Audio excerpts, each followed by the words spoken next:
Hello learners, welcome to digital learning platform Unfold You. This is Sarpreet, your accounting mentor. Today we will study about depreciation, provisions and reserves. In this chapter, we are going to learn meaning and concept of depreciation, explain the need and factors affecting depreciation, methods of charging depreciation, show the accounting treatment of depreciation, how the depreciation is treated in the books of accounts, state the meaning of provisions and reserves, कौन-कौन से provisions होते हैं, reserves होते हैं जो एक normal business के अंदर हमें ज़रूरत पड़ती है. Then lastly, the differentiation between the provision and reserves, इन दोनों के अंदर basically difference होता क्या है. Now we shall start. Depreciation. Depreciation is always charged on the fixed assets of the company which are used on the long term basis. जो इनकी routine basis के अंदर जो fixed assets होती हैं, use होती हैं जैसे land, building, machinery, motor vehicles, furniture, office equipments, loose tools. So these are certain common fixed assets जो हर business के अंदर requirement पड़ती है. इन सब के ऊपर wear and tear, depletion या with the passage of time जो उनकी हो जाती है, उनकी लाइफ कम हो जाती है, लाइफ स्पैन जो एसेट का कम हो जाता था, उसके लिए we need to depreciate the asset. So land एक ऐसी फिक्स्ड एसेट है जिसके ऊपर हम डेप्रिसिएशन नहीं चार्ज करते. Besides that all the other assets जिसके ऊपर डेप्रिसिएशन चार्ज की जाती है. Depreciation is allocated to so as to charge fair proportion of depreciation in each accounting year. इसका जो depreciation का जो पार्ट होता है, proportion जो है वो एक nominal rate के ऊपर as per defined, वैसे income tax department भी अपनी तरफ से define करता है and ICAI जो Indian accounting system है उनकी तरफ से भी एक fixed assets को charge करने के लिए depreciation है. हर एक asset का अलग अलग depreciation rate होता है. So it is being charged and it is always charged till the useful life of an asset. मतलब जब तक asset use हो सकती है तब तक के लिए वो होता है. Besides that वो उसके बाद खत्म हो जाता है और we need to change the asset for the company. Now the reason for the depreciation. सबसे पहला obsolescence. Obsolescence means जो फिक्स्ड एसेट है, जो टेंजिबल एसेट है, वो यूजलेस हो गई after some time. As if I can take an example of computers जिसके अंदर पहले हम जो बिगनिंग में यूज़ करते थे, डेस्कटॉप्स यूज़ करते थे, हैवी बिल्टअप होते थे एंड उसके अंदर हार्ड डिस्क बहुत छोटी सी होती थी, अबाउट 512 MB या 1 GB के हार्ड डिस्क. अगर मेरे पास वो कंप्यूटर है और मैं उसको यूज़ करना चाहता हूँ, we can not use it. मेरे को इस समय अबाउट 4 to 8 GB रैम चाहिए जो उसकी हार्ड डिस्क भी नहीं है और आज की हार्ड डिस्क जो है इट इज़ नियरली 1 TB या 512 GB की होती है. आज के हमारे मोबाइल फोन्स भी उससे ज़्यादा के होते हैं. तो it has become totally obsolete, that is unwanted. तो वो उस चीज़ की जो डेप्रिसिएशन है वो हमारी रूटीन पे कटती रहती है. Then we have amortization. The term amortization is used to write off intangible assets such as goodwill, copyrights, patents, preliminary expenses.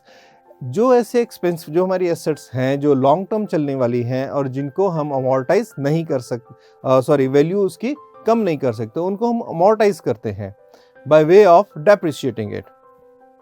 तो ये जो एसेट्स हैं नॉर्मल वे में नहीं होती because these are such assets जो हमारी यूज़ भी नहीं हो रही हैं, हमारे जो एक वैल्यू प्रेजेंट करती है in the books of accounts. तो इसको डेप्रिशिएट करने के लिए हम लोग इसको राइट ऑफ करते हैं. So which is being charged to profit and loss account. Then depletion, asset की वैल्यू ही कम हो गई है. मैंने नया मोबाइल फ़ोन खरीदा, सैमसंग का मैंने मोबाइल खरीदा, इट कॉस्ट 70,000 रुपीज़. 3 महीने बाद उसकी वैल्यू मार्केट वैल्यू ही कम हो गई और from 70,000 they have started selling it for 40,000 rupees. 30,000 का नए मोबाइल का कॉस्ट ही कम हो गया. That is the depletion. तो ये जो डिप्लीशन होती है, so this is also being charged by the way of depreciation. Now, further, need और the objectives of providing depreciation, क्या जरूरत है हमें डेप्रिसिएशन चार्ज करने की? To ascertain the true profits और लॉस, बिकॉज हमारी एसेट की वैल्यू कम हो गई है तो उसको हमें प्रॉफिट एंड लॉस के अगेंस्ट चार्ज करना जरूरी है, because it is the reduction in the value of an asset. तो करेक्ट वैल्यू लाने के लिए हमारी बुक्स के अंदर वैल्यू कम होना बहुत जरूरी है, तो जिससे कि हमारा करेक्ट प्रॉफिट आएगा। बिकॉज लॉस अगर हमारा जो है कम हो जाता है, डिडक्ट करते हैं, चार्ज करते हैं प्रॉफिट के against, we will get the correct profit. Presentation of true and fair value of assets means हमारे बुक्स ऑफ अकाउंट्स के अंदर एक करेक्ट वैल्यू आ जाती है। बिकॉज अगर मेरा जैसे सैमसंग के मोबाइल के एग्जांपल लिया, 70,000 का मोबाइल, उसकी मार्केट वैल्यू 40,000 हो गई है। If I put it at the 40,000 तो वो मेरी बुक्स वैल्यू के अंदर करेक्ट वैल्यू हो जाएगी, as the value will be depreciated. Then to ascertain the accurate cost of production, जो कॉस्ट ऑफ प्रोडक्शन हम चार्ज करते हैं, मींस जो हम गुड्स प्रोड्यूस करते हैं उसके अंदर कॉस्ट ऑफ प्रोडक्शन एक होता है जिसके अंदर फिक्स्ड एसेट और फैक्ट्री एक्सपेंसेस होते हैं। वहां पे हमारा जो डेप्रिसिएशन का एक इंपॉर्टेंट पार्ट रहता है, which should be cost of producing the unit, per unit cost. So वहां पे हमें इसकी जरूरत पड़ती है। Then computation of correct income tax, income tax point of view के लिए भी ये बहुत इंपॉर्टेंट है। जो हमारे डेप्रिसिएशन है फिक्स्ड एसेट्स के ऊपर, which is being permissible by income tax department, जो हमें टैक्सेस डिडक्शन करने के लिए अलाउड होते हैं, सो दैट इज, उसका एक स्पेसिफिक रेट है, उसके लिए हमारे लिए बहुत इंपॉर्टेंट है टू चार्ज और टू पे up the correct income tax. Provision of funds and the replacement of assets, yes this is one of the most important thing. जब हमारी एसेट्स डिप्लीट होते हैं, उनकी वैल्यू टाइम टू टाइम कम होती है, तो हम क्या करते हैं कि जो वैल्यू डेप्रिसिएशन की होती है वो उसका एक हम रिजर्व क्रिएट कर सकते हैं, एंड जब खत्म हो गई value we can go for the new asset. Let's say मेरी एक मशीनरी है, 5 लाख रुपए उसकी कॉस्ट है। Now 5 lakh is a big amount, वो हर साल मैं डेप्रिशिएट करता जा रहा हूँ, 10 साल की उसकी लाइफ है, एवरी ईयर 50,000 उसकी वैल्यू रिड्यूस होती जा रही है। प्रॉफिट में से तो डिडक्ट हो गया, इनकम टैक्स भी मैंने करेक्ट पे कर दिया, but after 10 years I need to buy new one. उसके लिए मेरे पास इमीडिएट फंड अरेंजमेंट नहीं हो पाएगा। सो ये हम bye the way of depreciation हम एक डेप्रिसिएशन रिजर्व बना देते हैं, ताकि सारा का सारा पैसा हमारा इकट्ठा हो जाए, and by the end of the period जब हमारी एसेट की वैल्यू खत्म हो गई तब हम उसको उसी पैसे को यूज करके न्यू एसेट कर सकते हैं replace. Methods of charging depreciation क्या क्या है? We have 2 methods. One of the methods is straight line method, इसको हम 2 और नामों से जानते हैं, that is the fixed instalment method, original cost method, and the third one जो मोस्ट कॉमन है, this is the equal instalment method. इसके अंदर होता क्या है कि हमारा fixed rate of depreciation charge होता है। We have 2 methods. One is the fixed rate of depreciation, जितने की एसेट है वो हर साल सेम अमाउंट से डिडक्ट होती जाएगी। तो rate of depreciation, the amount of depreciation also remain same, तो ओरिजिनल कॉस्ट के ऊपर वो चार्ज कर लेते हैं। जब हमें रेट ऑफ डेप्रिसिएशन नहीं दिया होता तो we have the formula original cost of asset minus the scrap value. हर एक एसेट की कोई ना कोई स्क्रैप वैल्यू होती है, मीन्स जब उसकी लाइफ खत्म उसको हम कबाड़ में सेल आउट कर देते हैं। तो स्क्रैप वैल्यू जो भी होगी वो हम ओरिजिनल कॉस्ट में से माइनस कर देते हैं, and we divide it with the estimated life of an asset. जो estimated life of an asset मतलब किसी एसेट की 5 साल है, किसी की 7 years, किसी की 10 years, जिसे हम life of an asset means you can say that expiry date.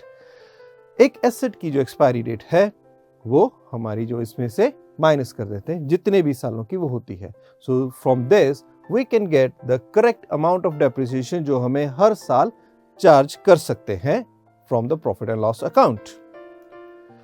Then the other one is the diminishing balance method. Diminishing balance method मतलब कि हर साल उसकी जो depreciation की अमाउंट है वो कम होती जाएगी।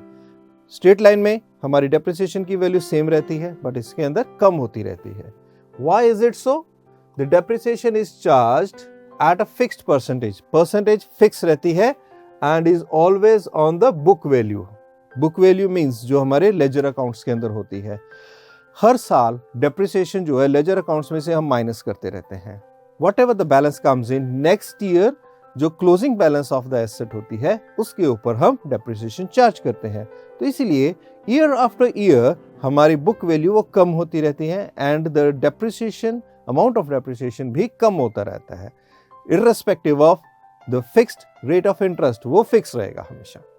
सो we know it by the other two names, the reducing balance method, क्योंकि हमारा जो है क्लोजिंग बैलेंस लेजर का कम होता जाता है।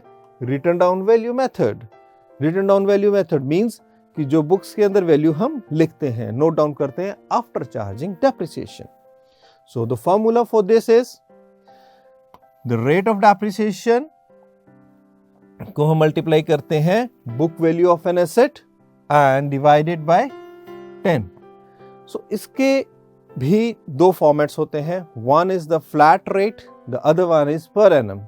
जो पर एनम रेट होता है इसके अंदर क्या होता है कि हमारी डेप्रिसिएशन की value number of months used in a year. जैसे मैंने 1 अक्टूबर को एसेट परचेज करी है एंड मेरे पास फाइनेंशियल ईयर में बाकी बचे 6 मंथ्स, तो मैं सिर्फ 6 मंथ्स की डेप्रिसिएशन चार्ज कर सकता हूँ। और I take an another example, 1 दिसंबर को मैंने परचेज करी एसेट एंड 31 मार्च को क्लोजिंग ऑफ द ईयर हो गया, तो आई हैव 4 मंथ्स, तो 4 महीने की डेप्रिसिएशन चार्ज कर सकता हूं अगर रेट ऑफ डेप्रिसिएशन मेरे को पर एनम बेसिस पे दिया।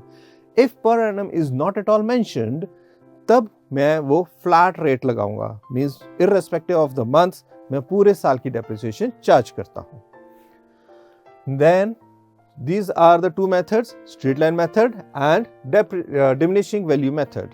Now the recording of depreciation, depreciation को किस तरीके से हम अपने books of accounts के अंदर रिकॉर्ड कर सकते हैं। First method, when only one account is prepared, that is asset account, हम सिर्फ asset account में प्रिपेयर कर रहे हैं, दूसरा अकाउंट प्रिपेयर नहीं कर रहे। So in this case, each year the depreciation is directly credited to the asset account, मतलब asset account के अंदर हम directly credit कर देते हैं तो उसकी वैल्यू कम हो जाती है। तो assets का नॉर्मल बैलेंस कौन सा होता है?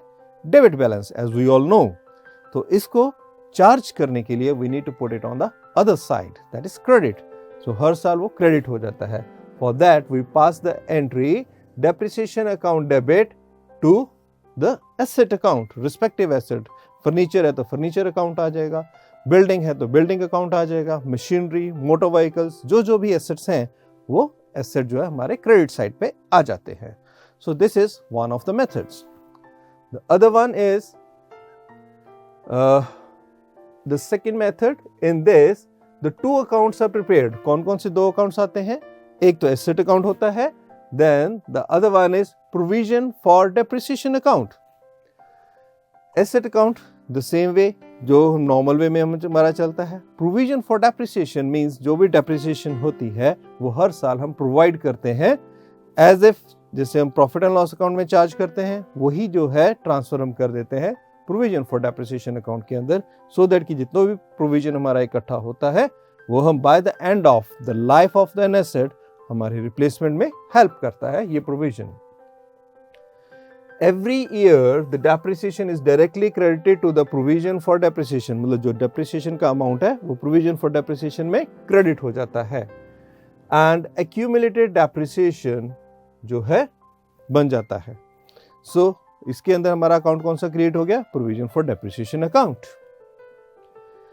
At the time of sale, जब भी हमने एसेट वो सेल करनी है, the total accumulated depreciation, जो भी उसकी जो depreciation accumulate कर ली है during the period of its use, जो हमने उसको यूज किया है उसको हम वापस एसेट अकाउंट के अंदर क्रेडिट करते हैं। जो बाकी वैल्यू होती है वी कैन असर्टेन कि प्रॉफिट हुआ है या लॉस हुआ है by the sale of an asset.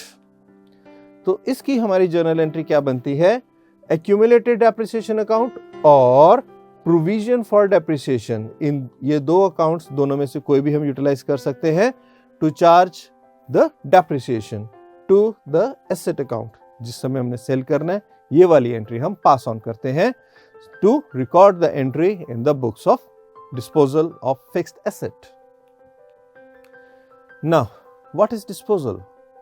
Disposal of an asset means कि जब हमारी asset है और उसको हम sell out कर रहे हैं, either to upgrade our assets और इट बीइंग ऑब्सोलेंस, पूरी की पूरी यूजलेस होगी, आउटडेटेड हो गई है ड्यू टू एनी रीजन, तो हमारा लिए एसेट डिस्पोजल अकाउंट बनता है ताकि हम एसेट को बेच दें।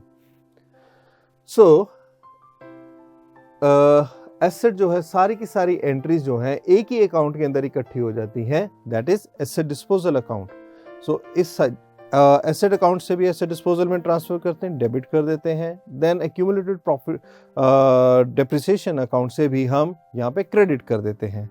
जो इसको बेच के पैसा जो आता है वो भी इसी अकाउंट के अंदर क्रेडिट किया जाता है to get the net effect of it treatment. Methods of recording the entries of asset disposal account will depend on the fact whether the provision for depreciation account is maintained or not. Yes. So we have learned two methods of recording the depreciation. एक तो direct asset account और दूसरा when we prepare the two different accounts, that is asset and provision for depreciation. So अगर provision for depreciation है उसका treatment different होता है asset disposal account के अंदर, otherwise it is different. So let's see. जब प्रोविजन फॉर डेप्रिसिएशन अकाउंट बना है तो हमारा लेजर अकाउंट कैसे होगा? Original cost of an asset, then हम प्रोविजन फॉर डेप्रिसिएशन उसको हम क्रेडिट करते हैं और एक्यूमुलेटेड डेप्रिसिएशन जो भी अकाउंट हमने मेंटेन किया है वो क्रेडिट आ जाएगा। स्टेटमेंट ऑफ प्रॉफिट और लॉस, स्टेटमेंट ऑफ प्रॉफिट और लॉस इन केस लॉस है तो वो डेबिट साइड पे रिफ्लेक्ट करेगा, अगर गेन है तो वो क्रेडिट साइड पे गेन रिफ्लेक्ट करेगा। Now, whatever the money we have received from the sale of an asset, तो वो हमारा बैंक रिफ्लेक्ट कर जाता है। So this is the treatment जब हमारा accumulated depreciation account maintain किया गया है। The second one is जब हमारा ये account maintain नहीं है, तो in that case original cost of an asset वो डेबिट हो जाता है, depreciation जो भी चार्ज करी है हमने throughout the life, पूरी की पूरी डेप्रिसिएशन यहाँ पे आ जाती है। Whatever the money received from the sale of an asset, bank में रिस्पेक्टिव जो बैलेंसिंग फिगर है वो प्रॉफिट एंड लॉस में गेन या लॉस की फॉर्म के अंदर आ जाता है। तो मीन्स ये जो प्रॉफिट एंड लॉस है, this is the balancing figure of an account.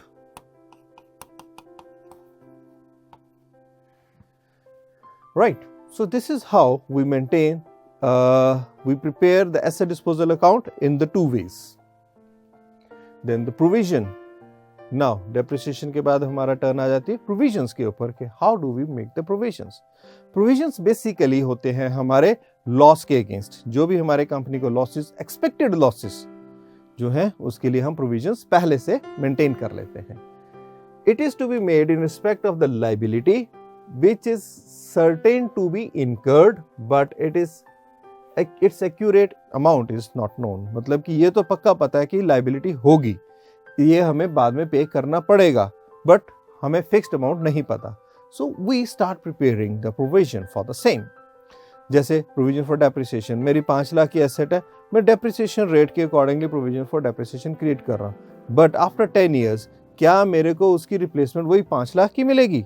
No, it will be some other amount जो उस समय पे चल रहा होगा। May it be 6 lakhs, may it be 7 lakh, वो कुछ भी हो सकता है। सो प्रोविजन में हमारी एस्टिमेटेड वैल्यूज आ जाती हैं टू रिप्लेस द एसेट और to bear the loss or the liability. It is charged in the profit and loss account just like a normal expense. ये profit and loss account के अंदर debit side पे charge हो जाता है on the estimated basis. It is clearly understood that if the amount of liability is determined, जब वो determine हो जाती है, पक्का हो जाता है कि इतनी liability है, तो हम वही amount provision से transfer कर देते हैं and it cannot be, अगर reasonable accuracy है तो वो proper provision नहीं बन पाता। Now examples of provision, कौन कौन से हम provisions रखते हैं? सबसे पहला तो provision for depreciation जो हमने डिस्कस किया है, provision for repairs, renewal of assets, जब हमारे पास एक्स्ट्रा प्रॉफिट्स होते हैं हम repairs and renewals के लिए भी provision क्रिएट करते हैं। There are certain assets जिनकी repairs के ऊपर हमें extraordinary cost पे करनी पड़ सकती है, तो in that case company always remain ready to bear such a loss. Then provision for taxation, हमारे एस्टिमेटेड टैक्सेस जो हमने पे करने हैं उसके लिए प्रोविजन बनाते हैं। Then the provision for discount on debtors, provision for bad debts and doubtful debts, these are the most common provisions जो हम जनरली हमारे लॉसेस को कवर अप करने के लिए तैयार करते हैं। Then the reserves is also a part of profit.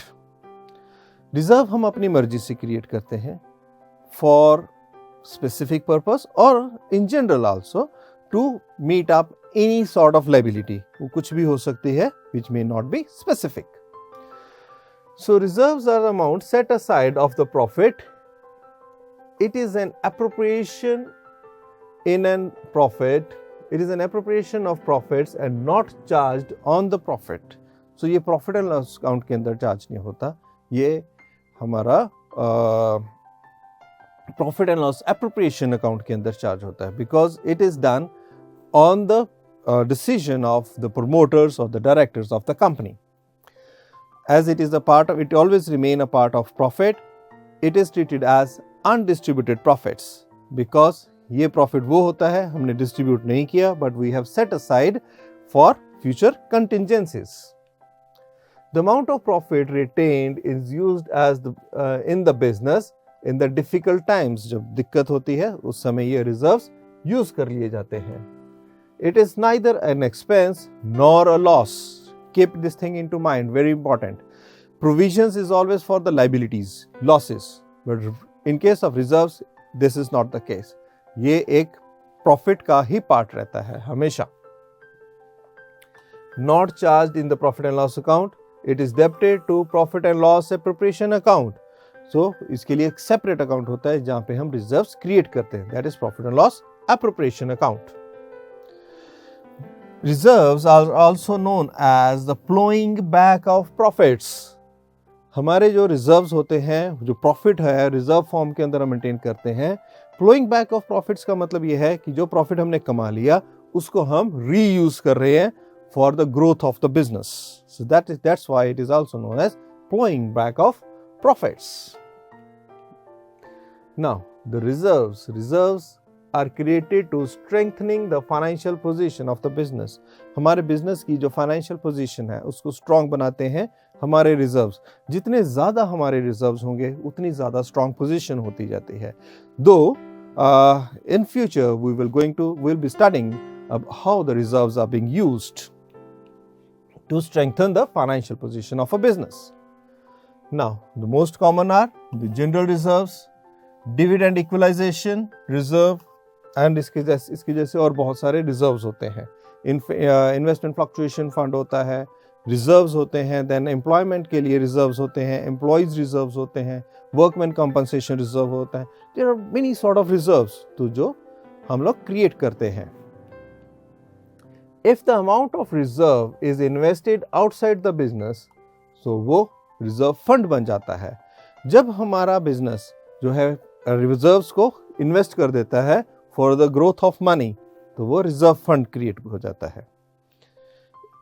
Then creation of reserve does not reduce the profit, only reduce the divisible profit.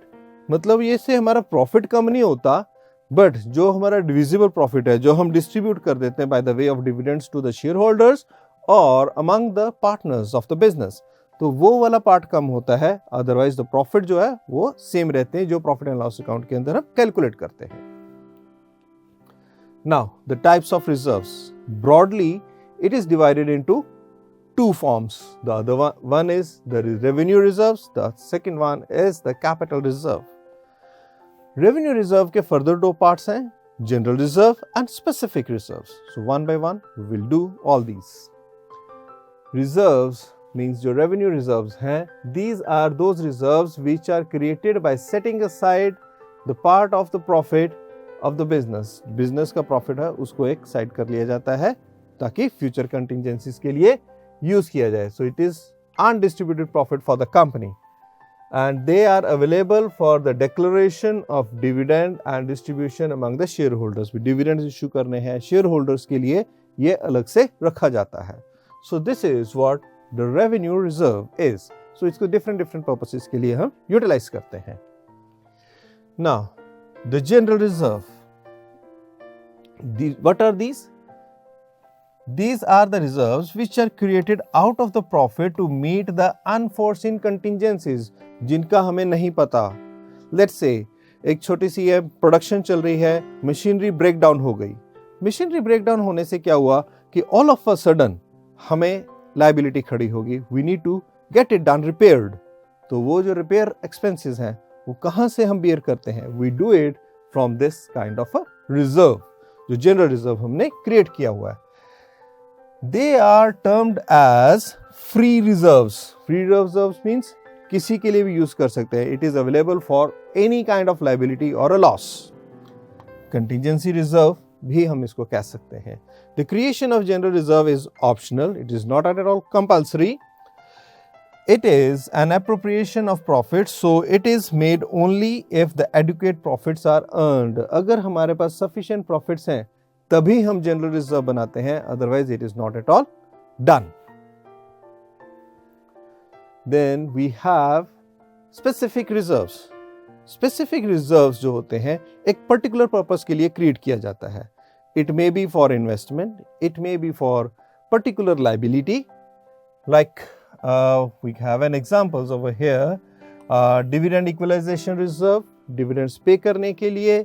Then debenture redemption reserve, हमारे पास जो डिवेंचर्स होते हैं उनको रिडीम करना होता है after certain period of time, तो उनके लिए हम पहले से रिजर्व्स क्रिएट करते हैं. देन वर्कमेंस कंपनसेशन फंड और workmen's compensation reserve. Then we have investment fluctuation reserve. So these are the most common reserve जो हम जनरली करते हैं. So these are for the particular purposes. Debenture वाला वो debenture के लिए रहेगा, to redeem the debentures. Investment वाला is for the change in the value of investment. Market value और बुक वैल्यू ऑफ इन्वेस्टमेंट है उसके अंदर जो डिफरेंस होता है उसको मार्कअप करने के लिए, मेकअप करने के लिए हमारे पास इन्वेस्टमेंट वाला रिजर्व है. सो जिस नाम से रिजर्व बनाया जाता है it becomes specifically for this. Reserve fund, if the reserves are invested outside the securities it is known as reserve fund. इनमें से कोई भी रिजर्व जब हम मार्केट में इन्वेस्ट कर देते हैं for the purpose of investment, तो वो हमारे लिए एक फंड बन जाता है. Now capital reserve. Capital reserve, it is a part of a capital. It comes out for the capital and it is used for the capital. ये भी एक स्पेसिफिक रिजर्व होता है. It is created out of the capital profits known as the capital reserve. Means जो capital investment है या capital form के अंदर जो है उसमें से हमारे लिए रिजर्व निकलते हैं. Such reserves are generally not available for the distribution as cash. ये हम डिस्ट्रीब्यूट नहीं कर सकते in the form of cash dividends या शेयर होल्डर्स को. We can not give it. It is not distributed for such purposes. These are to bear the capital losses. Now further examples of the reserves like profit on sale of fixed assets. यहां से भी capital reserve create होता है. Profit on revaluation of assets and liabilities, हमारे assets and liabilities को revalued किया, वहां से प्रॉफिट अराइज हुआ, वहां से भी हमारा कैपिटल रिजर्व आ जाता है. सिक्योरिटीज प्रीमियम्स, जब हमने शेयर्स या डिबेंचर्स इशू किए वहां से भी हमारा जो प्रीमियम आया, this is also a capital reserve.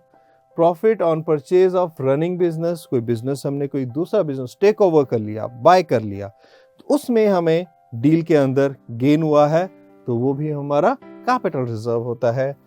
Then profit earned during the forfeiture of shares. जो हमारे शेयर्स इशू करते हैं उसमें जो फोरफीचर होता है, मींस अगर मेरे कंपनी का शेयर 100 रुपए का है, मैंने किसी नाम पे अलॉट कर दिया, मिस्टर एक्स को मैंने 100 शेयर्स दिए हमारे 100 रुपीज के हिसाब से, means I have to charge 10,000 rupees from mister x.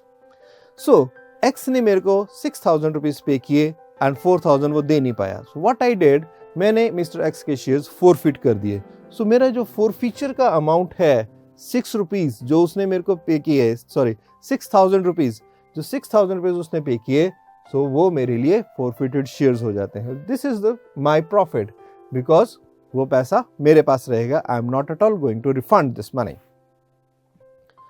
Profit on redemption of debentures, जब मैं डिबेंचर्स रिडीम कर रहा हूं उसमें मेरे को प्रॉफिट हो गया. Then profit prior to the incorporation of a business, company start होने से पहले ही मेरे को प्रॉफिट हो गया अंडर सर्टेन डील, तो वो भी मेरे लिए एक कैपिटल रिजर्व होता है. Then capital profits can be used to write off capital losses. जैसे कैपिटल रिजर्व है मींस कैपिटल लॉसेस के अगेंस्ट ही हम उसको यूटिलाइज करते हैं. To pay fully paid up bonus shares, हमने बोनस शेयर्स इश्यू कर दिए. Then the company can declare the dividend out of capital profits, जो कैपिटल प्रॉफिट्स होते हैं वहीं से जो हमारे डिविडेंड्स पे अप किए जाते हैं. Now it is the revision time. My first question for you guys is the asset disposal account is prepared when. ये हम कब प्रिपेयर करते हैं? We have the options. Provision for depreciation account, asset account is prepared, profit and loss account is prepared and depreciation account is prepared. Disposal account हम कब prepare करते हैं? जब हमने प्रोविजन फॉर डेप्रिसिएशन अकाउंट बनाया होता है, उस समय पे हमारा जो एसेट डिस्पोजल अकाउंट बनाया जाता है. Question number 2, which of the following example is a capital reserve. Capital reserve कौन सा है? Workman compensation fund, general reserve, premium received on issue of shares. So capital के साथ कौन सा कनेक्टेड है? Premium. So we have the option C. So this is what the option जो हमारा कैपिटल रिजर्व का पार्ट होता है. Question number 3, dividend equalisation reserve, ये कौन सा रिजर्व होता है? We have the option specific, secret, general reserve, none of these. So as we have a particular name over here, so we can call it specific reserve. Question number 4, loss on sale of asset is debited to. जब हमारे asset का loss हो जाता है वो हम कहाँ पे debit करते हैं? Profit and loss account, trial balance, balance sheet, trading account. So losses हमारे हमेशा profits के against charge होते हैं. So we have the correct option, option A. So this is all in the revision. Thank you for watching this video. If you have any doubts, you don't forget to share it in Ask Your Doubts section. Till then, keep learning. Take care.